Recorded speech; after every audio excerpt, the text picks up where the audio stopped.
Malam tadi sekitar jam 11-an, di tengah gerimis dan dinginnya malam, aku dan temanku kembali ke masjid karena HP temanku tertinggal di kamar masjid.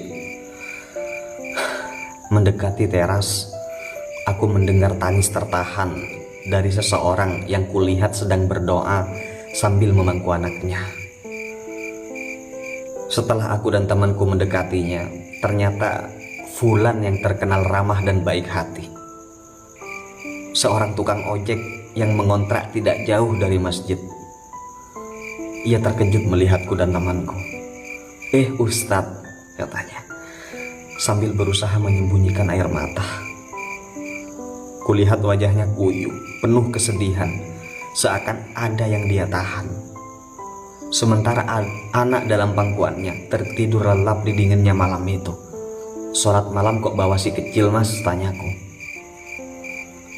Sambil tersenyum mengulurkan tangannya bersalaman, ia menyambut salamku dan berkata, "Tidak apa-apa, Ustadz." Aku lanjut bertanya, karena instingku mengatakan tentu ada masalah pada Mas ini. "Sudahlah, Mas, tidak usah sungkan, Mas. Ada yang bisa saya bantu?" Saya kembali bertanya. Ia menatapku. "Tidak apa-apa, Ustadz," jawabnya sambil menunduk. Dan kali ini suara Mas itu agak lemah dan serak, menahan tangis yang ketika dikeluarkan mungkin akan terisak-isak. Saya memaksanya. "Ayolah, Mas, anggap saya saudara Mas," kataku mendesak. "Bisa jadi ada hikmah HP teman saya tertinggal sehingga bertemu Mas di sini." Lanjutku pada dia. "Bisa jadi ada yang Allah inginkan dari pertemuan kita ini." Lalu Mas tukang ojek itu mengangkat kepalanya, menatapku dengan mata yang berlinang. "Dari kemarin saya belum makan, Ustadz," katanya terisak.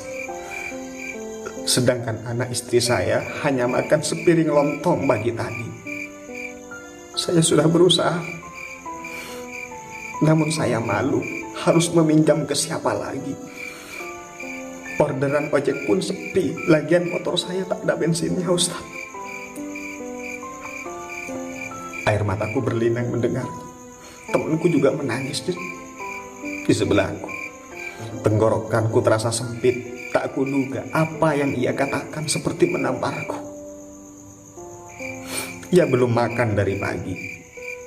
Anak istrinya hanya makan lontong, sementara pagi tadi di rumahku ada sebungkus lontong yang berlebih hingga akhirnya terbuang karena basi. Mas tukang ojek itu melanjutkan perkataannya sambil terisak.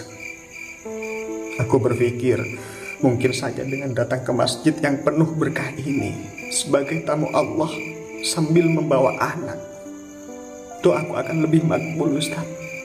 Aku berharap ada rezeki dari Allah untuk kami makan malam ini. Aku tak tahu harus bagaimana lagi, Ustaz. Pungkas sambil menundukkan kepala, menghapus air mata.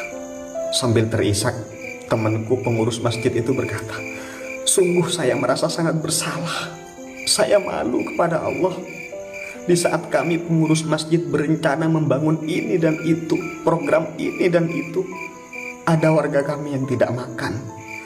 Di saat kami ingin mengganti warna cat masjid, ada bayi yang tidak bisa menyusu karena ASI ibunya kekeringan. Di saat kami punya simpanan kas ratusan juta, ada yang tidur di gelap dan dinginnya malam dalam keadaan lapar." Saudara beriman, semoga bisa menghentak sanubari kita bersama dengan kejadian ini. Ini kisah nyata. Mulai saat ini, lihat-lihatlah tetangga sekeliling kita. Mungkin di antara rezeki kita ada rezeki mereka yang Allah titipkan melewati jalan kita, melewati rezeki kita.